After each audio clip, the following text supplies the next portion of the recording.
Vimos la clasificación que se le puede dar, los tipos de ataque, y vimos los tipos de SESIR y más o menos qué es lo que se espera de un SESIR. En este caso vamos a tocar un poco más allá los temas de la metodología como tal. Para eso vamos a ver la planificación y organización de un SESIR. La vamos a ver a grosso modo. Al final estaré apuntando unos links dentro del material que se va a enviar para que puedan leer la información porque un CECIR, la implementación de CECIR es una parte muy extensa, así que una hora no basta para poder explicar todo eso, así que hemos hecho un consolidado. Luego, en los frameworks, no de CECIR, sino del manejo de incidentes, hemos elegido dos que son los más usados, que es NIST, el framework de NIST y el framework de SANS. ¿Cuál de los dos vamos a utilizar? ¿En qué se caracteriza cada uno de ellos? ¿Cuáles son las etapas de cada uno de ellos? Luego vamos a ver las diferencias entre estos, que son casi mínimas, y cuál vamos a, o cuál recomendamos utilizar, que en realidad eso ya depende de cada uno, pero lo vamos a ver un poco más a fondo, cómo se pueden orientar hacia que cualquiera de esos frameworks. Entonces, para iniciar vamos a ver la planificación y organización de un CECIR. Antes de hacer la planificación y organización de un CECIR, lo que debemos preguntar es cuál es la estructura organizativa y técnica de la organización. Si la organización, permítanme un momento,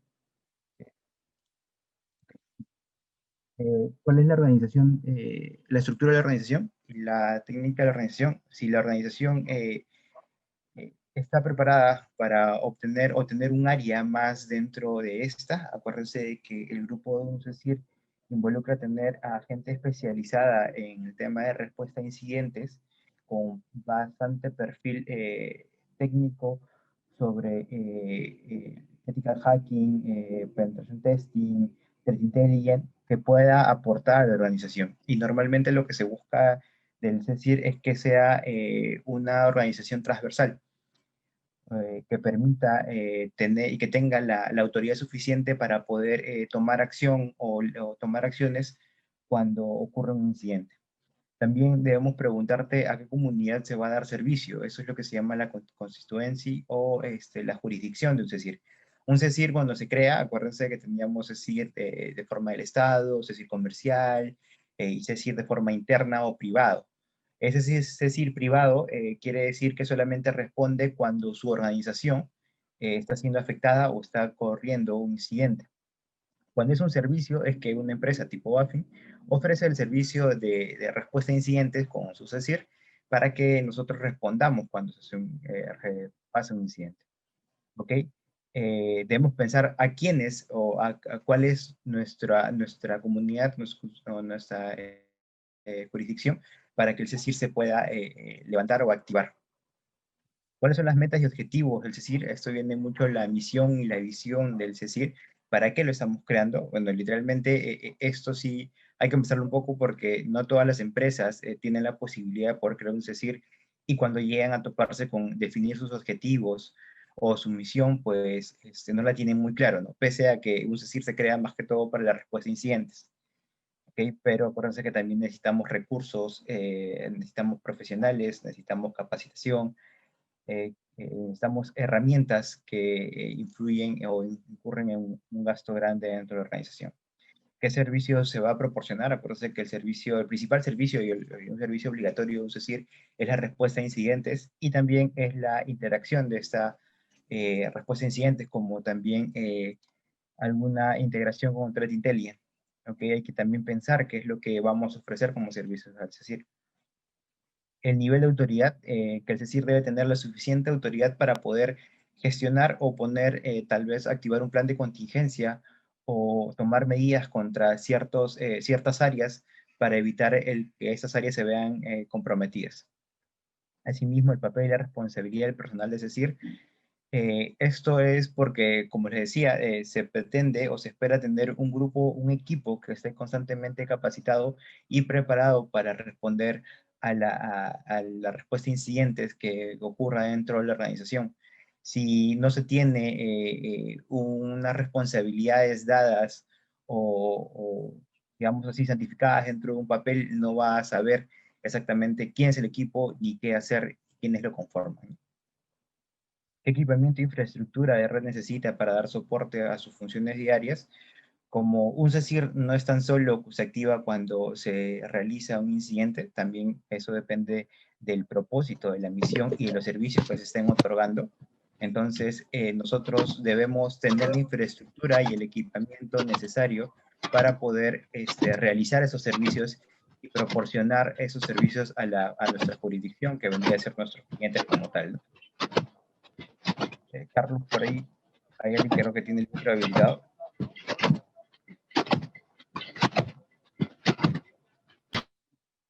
Ok, gracias. Asimismo, cómo se va a financiar y sustentar un CECIR cuando comienzas o creas un CECIR, uno de los requisitos es que tú comuniques que el CECIR existe. Con el propósito de que el CECIR tenga o se comunique con otros grupos, es decir, para hacer el intercambio de información. Eso es una necesidad porque empresa que quiera enfrentarse o que quiera abrirse al mundo a través de Internet necesita que su equipo de respuesta a incidentes o el área de seguridad sea globalizada y sepa de las últimas actividades que hay en Internet. Y la mayor o la mejor fuente de información de esto son otros, es decir, y para pertenecer a algunas comunidades como FIRS, tú debes pasar un proceso de inscripción y uno de los puntos fundamentales es ¿no? Es decir, aparte de que es un área, debe sustentarse. Esa área debe tener un plan económico, debe saber cómo esa área va a subsistir en el transcurso o el tiempo de vida de la empresa. ¿Ok? Esto con la finalidad de tratar de lograr de que el CECIR no sea nada más que un área olvidada y que solamente se active cuando se solicita un servicio o que hay un incidente dentro de la organización, que es lo que no es ideal, no es una buena práctica, que es decir, se da una realidad de que, ok, pasa un incidente, ya sabes a quién llamar, ellos comienzan a trabajar, pero como no han seguido o no tienen la capacidad o los nuevos conocimientos de las nuevas amenazas que aparecen a diario o no están preparados, entonces no van a poder saber responder. ¿Qué tipo de relaciones externas e internas se van a establecer y con quién? Eso es muy importante, por el punto anterior que les decía. Es de vital importancia que todo equipo de respuesta a incidentes se abra al mundo y que interactúe contra otros equipos para poder estar al tanto y poder saber cómo responder ante las nuevas amenazas. Entonces eso nos lleva a hacer un pequeño resumen más o menos de 4 ejes primordiales, ¿ok? Que podemos tener en cuenta para la implementación o la planificación de un CECIR. Entonces podemos decir de que primero identifica, planea y documenta. Debemos identificar y documentar cuál es el propósito, es decir, cuál es su jurisdicción, cuáles son los servicios que va a tener, cuáles son los procedimientos que va a seguir, cómo se va a sustentar, es decir, debemos también tener el apoyo de la gerencia para que esto pueda, en el transcurso del tiempo, sustentarse y darse, porque si bien es cierto, implementar un CECIR es una inversión fuerte, si lo vamos a implementar desde cero, pero si lo adquieres como un servicio es un poco menos pesado y tienes muchos más beneficios, ¿no? Porque tenemos que reunir personas, herramientas y de esas personas tenemos que comprometerlas con la organización. Hacer que estas personas del CECIR que vayamos a crear o contratar conozcan a la organización para que en caso ocurra un incidente ellos puedan activarse y puedan saber exactamente dónde y por dónde es que pueden hacer o comenzar el análisis. Asimismo, crear y preparar el equipo. Esto es netamente formar un grupo de gente especializado, tanto formarlos como ir adquiriendo conocimientos conforme el CECIR vaya evolucionando, porque no todos sabemos todo. Entonces nosotros debemos buscar personas capaces y que tengan los conocimientos necesarios y si no sea el caso, nosotros debemos entrenarlos y también generar un plan de capacitación constante, porque al área, es decir, conviene de que estas personas sepan las nuevas técnicas o las tendencias en las amenazas para que sepan cómo responder si en caso la organización está sufriendo alguna de estas amenazas, ¿no? Asimismo, esos integrantes del equipo deben estar fuertemente comprometidos con el propósito, es decir, deben saber exactamente su misión y su visión del por qué están haciendo las cosas y saber quiénes son su jurisdicción, ¿no? Asimismo, a este equipo se debe brindar las herramientas para poder analizar toda la información. Esto va a decir que una de las herramientas, o dos tipos de herramientas que son más utilizadas dentro de los socios, son la herramienta de SIEM y un SOAR, para que puedan hacer una correlación de eventos y dar trazabilidad a los incidentes, ¿no? Asimismo, tenemos la clasificaría o clasificación de incidentes y priorización. Esto permite establecer los parámetros de priorización de la atención, identificar los activos críticos.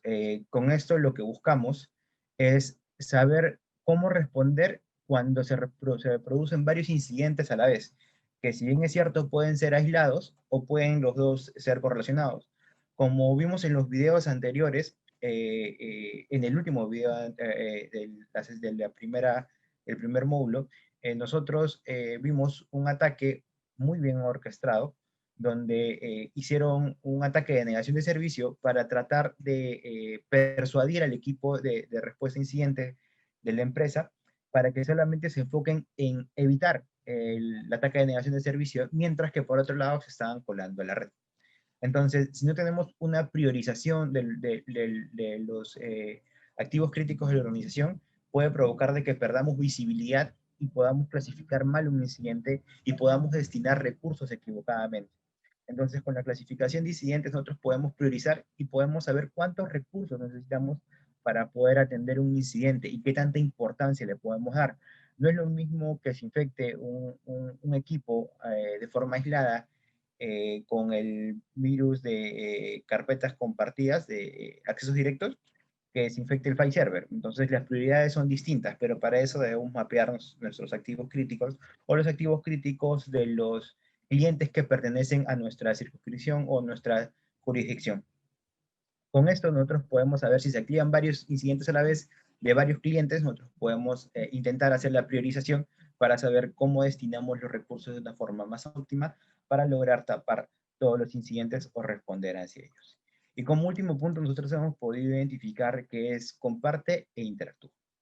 Como les decía, es un pecado que un equipo de respuesta a incidentes solamente trabaje de forma aislada. Lo que se busca es de que este comparta información o que consuma información de otros lados, utilizando Threat Intelligence, por ejemplo, para poder estar al tanto y, y poder actuar de una forma reactiva o, perdón, de una manera preventiva a las amenazas que puedan surgir en el transcurso del monitoreo dentro de la empresa. Asimismo, como si bien es cierto, nosotros no somos todos expertos, entonces, es decir, se caracteriza porque constantemente está evolucionando. Por ello es el plan de capacitación que debe tener el equipo.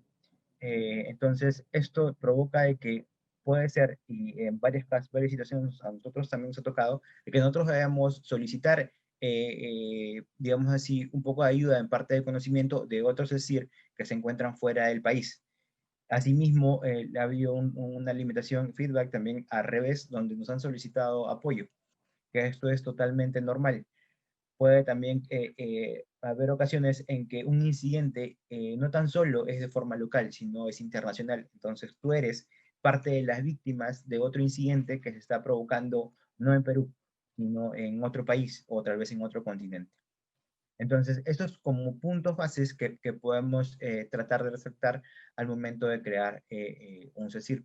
Recordar que lo ideal es que cada empresa lo tenga, al menos que tenga recursos destinados, un procedimiento firme basado en algún framework, que más adelante lo vamos a ver, para que puedan responder a los incidentes. Recordar de que no es lo mismo de que cada área responda a un incidente por sí sola, porque entre ellas se pueden perjudicar, a que solamente un área especializada con los conocimientos necesarios responda ante un incidente y esta área le diga a las demás áreas qué hacer. ¿Ok? Entonces, nosotros podemos decir que para generar un CECIR debemos obtener apoyo y participación de la dirección organizacional para la planificación e implementación. Es decir, necesitamos sí o sí el apoyo de la gerencia como en todo proyecto para tener tanto la autoridad necesaria en caso de que ese CSIR se deba activar. Determinar el plan estratégico para el desarrollo del CSIR. Estos son todos los planes que conlleva el CSIR, que viene desde el plan de respuesta a incidentes, plan de comunicaciones, plan de guardado de información, plan de compartir de información, entre otros. Obtener información relevante, esto dependiendo a los servicios que se brinden dentro del CSIR. Diseñar la visión, esto es muy basado en lo que tú vas a ofrecer como CSIR. ¿Ok? Notificar la visión del CSIR y su plan operativo, eso es a la gerencia y que todos sepan de que el CSIR exista dentro de la empresa. Comenzar con la puesta en marcha del CSIR, divulgar que el CSIR, esto es de que capaz dentro de la empresa, lo ideal es que todo el mundo sepa y también hacia afuera de que esa empresa tiene un CSIR o tiene un equipo especialmente diseñado para responder ante los incidentes. Esto con el propósito de que cuando pase un incidente sea reportado a la persona adecuada y es decir, se puede activar de forma correcta y a tiempo. Entonces, asimismo, luego de que se implementa, siempre hay que hacer una medición constante para ver si el CSIR puede responder hacia las nuevas amenazas y si no es así, pues hay que modificar los planes y hay que estar preparado o hacer tal vez un ejercicio de red y routing para poder estar prevenidos en las nuevas amenazas. Eso nos conlleva a elegir algún marco de administración de incidentes y para eso existen 4 o 6 más o menos, pero tenemos entre ellos los más destacados son 2, que es el NIS, el marco de respuesta a incidentes del NIS, y el otro que es el SANS. Ok, vamos a comenzar hablando de NIS. Pues NIS es el Instituto Nacional de Estándares y Tecnología. eh, es una agencia gubernamental no reguladora que desarrolla tecnología, métricas y estándares para impulsar la innovación y la competitividad económica en las organizaciones con sedes en Estados Unidos en la industria de tecnología. Asimismo, NIS produce estándares y pautas para ayudar a las agencias federales a cumplir los requisitos de la ley FISMA. Y luego también ellos lo que hacen es que, o bueno, cómo nace su framework es que en el 91, en 1991, ellos publican una guía que se llama Establecimiento de una capacidad de respuesta a incidentes de seguridad, ¿ok? Con la publicación especial, que es SP-803. Esta es la guía base que va con el transcurso del tiempo, va evolucionando hasta llegar a la guía de manejo de incidentes de seguridad informática con el número de publicación especial 800-61 en la versión 2 que estamos actualmente.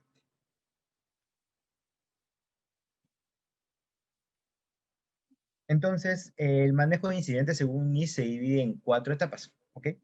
La primera etapa es la preparación.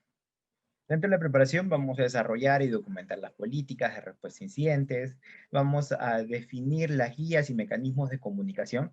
Eso es muy importante, cómo es que se va a comunicar un incidente, ¿ok? Cómo es que vamos a compartir información, quién va a ser la persona que se va a encargar de hablar con los afectados, porque lo que se procura dentro de un CSIR es de que no todo el grupo hable a la vez, sino que solamente haya un solo canal de comunicación. Eso quiere decir de que el líder o el director del CSIR tiene que ser la única fuente de información tanto hacia su jurisdicción como hacia medios externos, porque varias veces vamos a tener que interactuar con medios de comunicación. ¿Ok?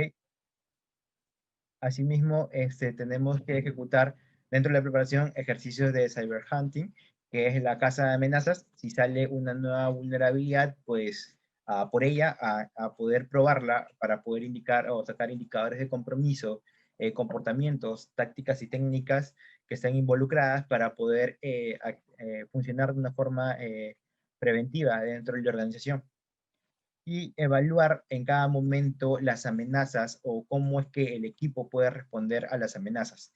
Esto es lo que nos dice NIST en la primera fase de su manejo de incidentes.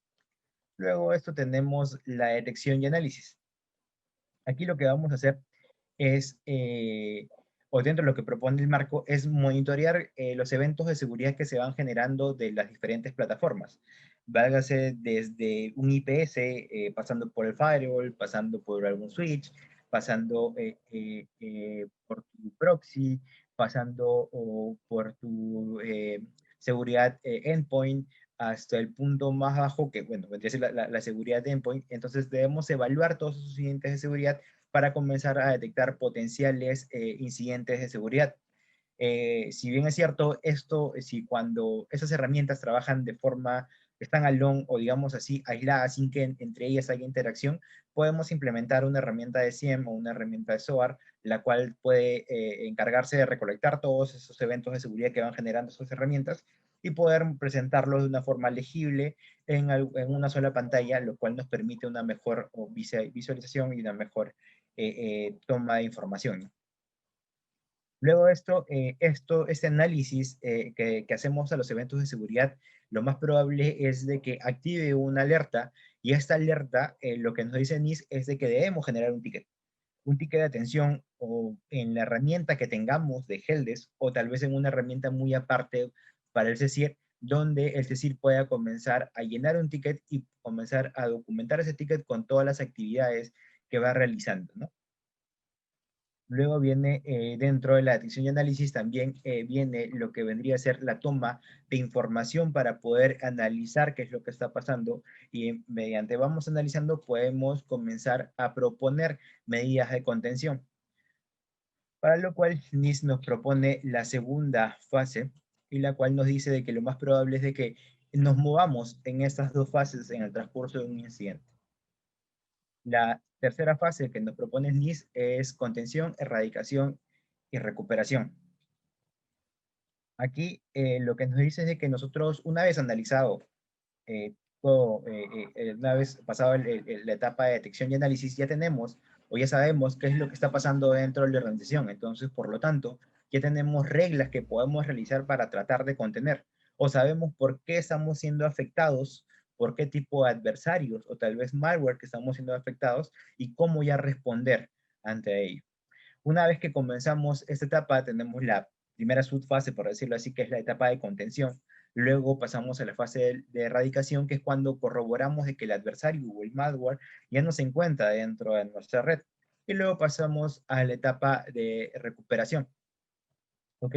Es muy válido de que, por ejemplo, cuando terminamos la etapa de contención, por eso es que NIST los agrupa en uno solo, las medidas de contención que hayamos tomado, tal vez una regla de bloqueo del firewall, tal vez una regla de bloqueo de un hash, o el bloqueo de un IP, o tal vez el bloqueo de un DNS, o el bloqueo de un aplicativo, no nos permitan o no contribuyan totalmente a la erradicación del adversario. Entonces, para lo cual vamos a tener que volver otra vez a las fases de análisis para volver a obtener más información y volver a tomar medidas de contención. ¿Ok? Luego de que hemos contenido a nuestro adversario y nos hemos corroborado de que ya no está más dentro de la red, acuérdense bastante en este tema de que en las sesiones pasadas veíamos la pirámide del dolor del adversario, que nosotros le vamos a dar un duro golpe cuando detectemos las tácticas y técnicas que él utiliza, cuál fue su objetivo. Si logramos tener eso, entonces hemos ganado la batalla contra nuestro adversario y podemos hacer una recuperación más tranquila.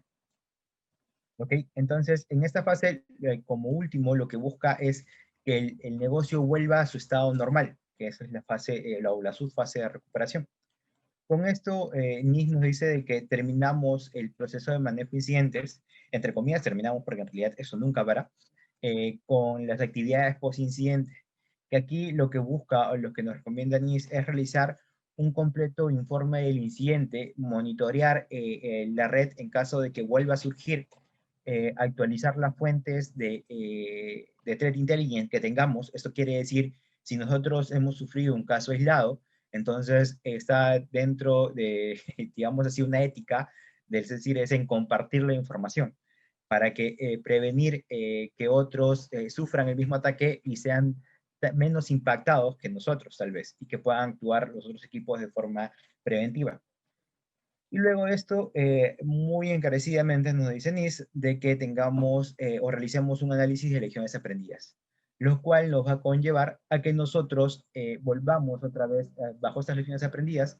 Capaz nos damos cuenta de que hemos tenido alguna falencia, de que el procedimiento es muy duro, tal vez hay que modificarlo, hay que aumentar más cosas o tenemos nuevos indicadores de compromiso o el procedimiento tiene que cambiar. Entonces, esto nos lleva a un feedback para que estemos mejor preparados para la nueva fase o la nueva detección de un incidente. Entonces, NIST como tal, lo que hace es reducirnos el manejo de incidentes a 4 fases. ¿Ok? Él, en una de las fases, que es la tercera, él junta 3 subfases, que es la contención, la erradicación y la recuperación. ¿Sí? Entonces, este es el framework de NIST. Ahora vamos a tratar de hablar sobre el SANS. SANS, como pueden ver, tiene varias subdivisiones, ¿ok? Pero SANS son las siglas de System, Admin, Audit, Network y Security, ¿ok? Es un instituto, una organización privada establecida en 1989. Es una organización privada, cooperativa de investigación y educación. Su único objetivo es la seguridad y se han convertido en un marco estándar de la industria para la seguridad de la información. Es el mayor proveedor mundial de capacitación y certificación y mantiene la mayor colección de investigación sobre ciberseguridad. ¿Ok? Vemos acá ya claras diferencias, mientras que NIST es un organismo de Estados Unidos dedicado a hacer estándares. NIST es una organización de una organización privada de educación. ¿Ok? Entonces, NIST, al contrario, SANS, al contrario de NIST, SANS nos propone más fases de las 4 que nos da NIST. Entonces, dentro de las primeras fases tenemos la preparación, que casi es igual que NIST, que su objetivo es que nuestro equipo de manejo de incidentes tenga las bases necesarias y documentadas para poder hacer el manejo de respuesta a incidentes. La creación de, eso sí nos exige de que, a diferencia de NIST, de que nosotros tengamos varios checklists para la verificación de los activos críticos de la organización, que contemplemos que en algún momento tal vez realizar algún gasto extra para adquirir recursos según sea la necesidad del incidente, tener muy en claro los planes de comunicación y mapear todas las actividades que realices, es decir, lo más que podamos dentro de la documentación del mismo. Luego de este sigue la fase de identificación, que esta fase es cuando se produce el incidente de seguridad, cuando lo detectamos. Entonces nosotros comenzamos a recolectar toda la información y a comenzar a hacer el análisis de esa información para poder tratar de encontrar contra qué nos estamos enfrentando. Asimismo, lo que nos dice SANS es de que nosotros debemos establecer un proceso de cadena de custodia. Una cadena de custodia es lo que se hace cuando ocurre un crimen, que es cuando se van guardando todas las pruebas y se van tratando de no alterarlas. Entonces, estas pruebas deben cumplir con el tema del no repudio para que puedan ser llevados a medios legales. Y el conjunto de estas pruebas es una cadena de custodia, que en la fase de identificación ya SAMS te está diciendo de que tengas en cuenta eso porque en algún momento es posible de que alguno de los clientes de la jurisdicción te pida llevar ese tema, si es posible llevarlo al ámbito legal. Asimismo, nos dice de que es probable de que estemos en estos pasos en las primeras etapas del CECIR, entre la preparación y la identificación, hasta que en verdad salte un incidente. Lo cual, cuando salta un incidente, terminamos la fase de identificación, nos vamos a la fase de containment o contención. Ese es el objetivo de esta fase. Bueno, como su nombre lo dice, igual que NIST, antes de llegar a esta fase ya debimos haber analizado y debemos saber a qué nos estamos enfrentando para poder establecer los parámetros o las reglas de contención para poder tratar de poder contestar a este incidente y poder tener las reglas correspondientes según las herramientas que tengamos para poder contenerlo. ¿Sí? Entonces, de ahí, si se dan cuenta, aquí ya pasamos, a partir de la contención, es la tercera fase de NIST. ¿Ok? SANS lo que hace es, en lugar de juntarlas, SANS lo separa, que igual lo vamos a ver más a detalle más adelante. Entonces, en teoría, ya declaramos un incidente, y lo estamos conteniendo, entonces ya podemos decir de que estamos en el proceso de limpiado, que el inicio del proceso de limpiado es el inicio del proceso de erradicación, o la etapa de erradicación que nos propone SANS. El objetivo de esta etapa es eliminar todo rastro del adversario o eliminar todo rastro de la infección o del malware para el cual estamos siendo atacados. Asimismo, recopilar toda la información como que de dónde viene, cuáles son las IPs involucradas, cuáles son los datos que podemos obtener para realizar un análisis de causa raíz para obtener el por qué y cómo fue es que llegó esta amenaza a la organización y para poder prevenirlo.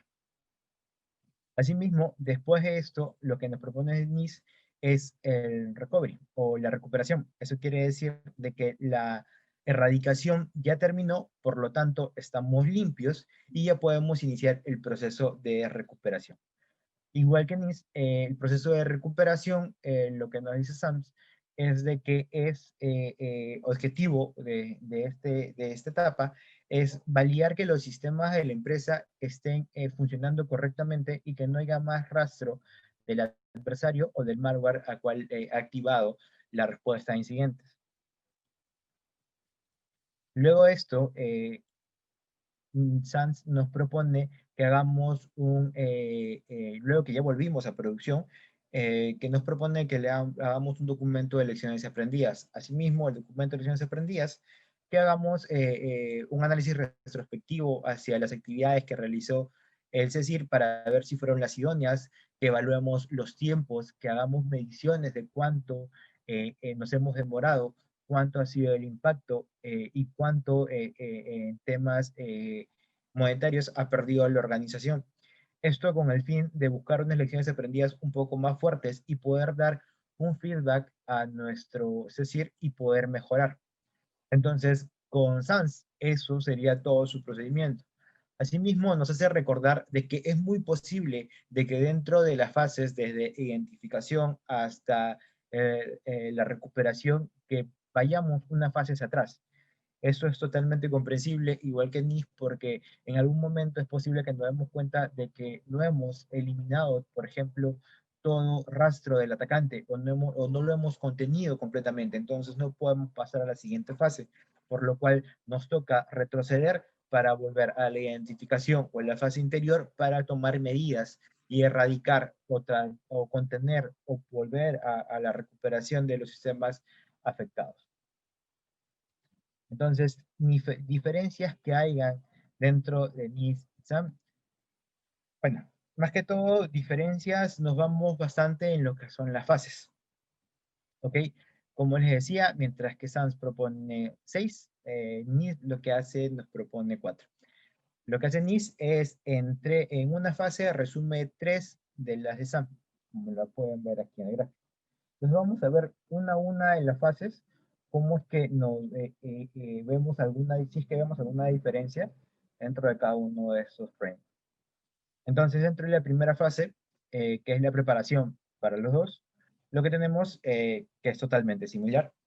Ok, haciendo un repaso, nos pide que hagamos una lista de todos los activos críticos, incluidos entre otros los servidores, las redes, qué equipos tenemos, qué servicios tenemos en cada servidor, qué versión de aplicativo tenemos en cada uno de esos servidores, eso con el fin de poder mapear qué activos son más críticos y qué tan vulnerables son. Asimismo, después de haber compilado esta lista, que clasificamos el nivel de importancia, porque no es lo mismo un servidor de producción que un servidor de pruebas, tal vez. ¿Okay? Entonces, ese nivel de importancia nos ayuda a poder mapear los activos críticos de la organización y saber a qué debemos destinar más recursos para restablecer o proteger o contener.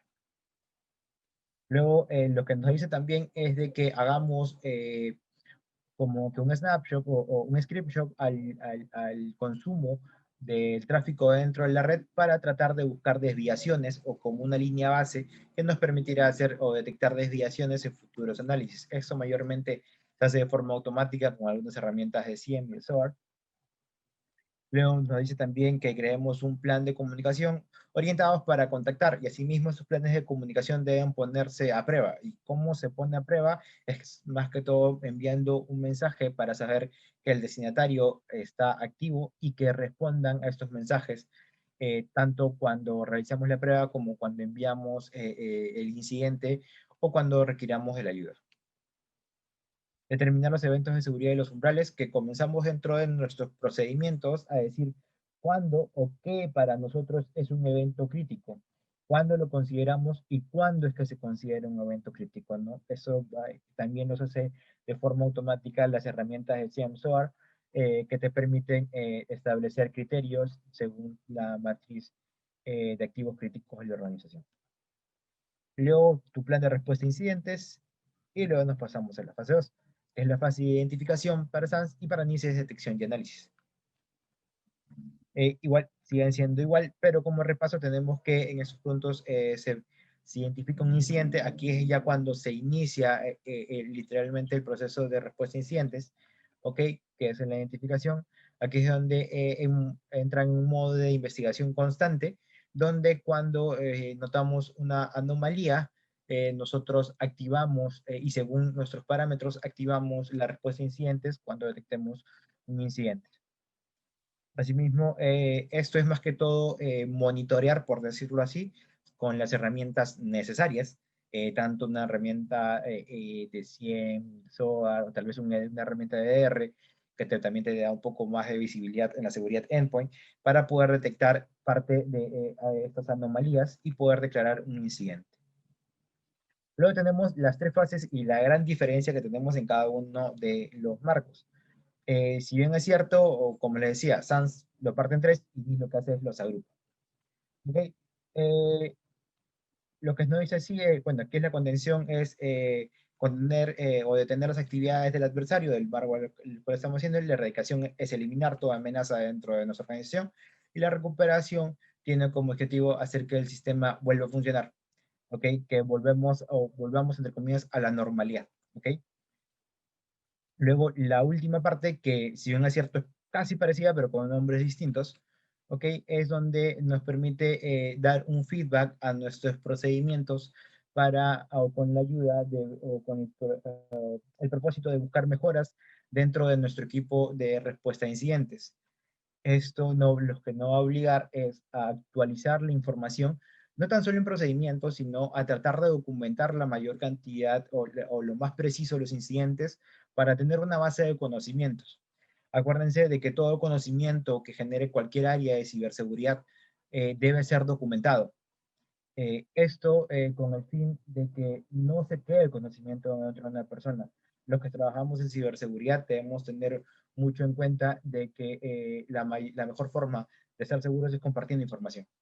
Y eso debemos tenerlo muy en claro. Eh, lo que se busca es que todo conocimiento sea documentado para que esto sirva de input para la gente que se inicie dentro de nuestro CECIR y así mismo se pueda prolongar el conocimiento y las lecciones aprendidas. Entonces, como les decía, ningún proceso es perfecto, así que siempre va a estar susceptible a mejoras. Asimismo, nosotros no podemos estar, por más que queramos, nunca vamos a estar preparados para todo. Eso también debemos tener en cuenta. Nosotros buscamos estar preparados lo mejor posible ante las nuevas amenazas, pero siempre es más fácil atacar que defender. Entonces, nosotros debemos estar al tanto de las nuevas tecnologías, de las nuevas herramientas que puedan aparecer en el mercado, tanto de forma licenciada como de forma open source. No es que por pagar una licencia es la mejor, ¿no? Siempre es bueno que los equipos, es decir, se abran herramientas open source para poder interactuar con esas herramientas y poder tener un conocimiento un poco más amplio, ¿no? Entonces, viendo los dos frameworks, ¿cuál debemos utilizar?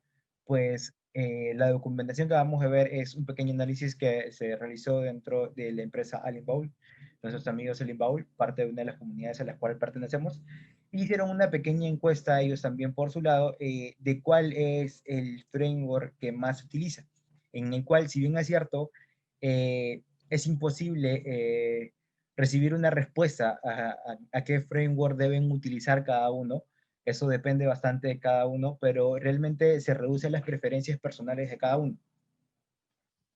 Si para ustedes tiene más sentido dividir la fase de contención, erradicación y la recuperación en sus propios pasos y mantenerlos así, pues bien por ustedes. Eso hace referencia a que necesitas utilizar SAMS. O si quieres mantenerlo en un solo grupo, pues también bienvenido seas. Eso es por parte de NIS.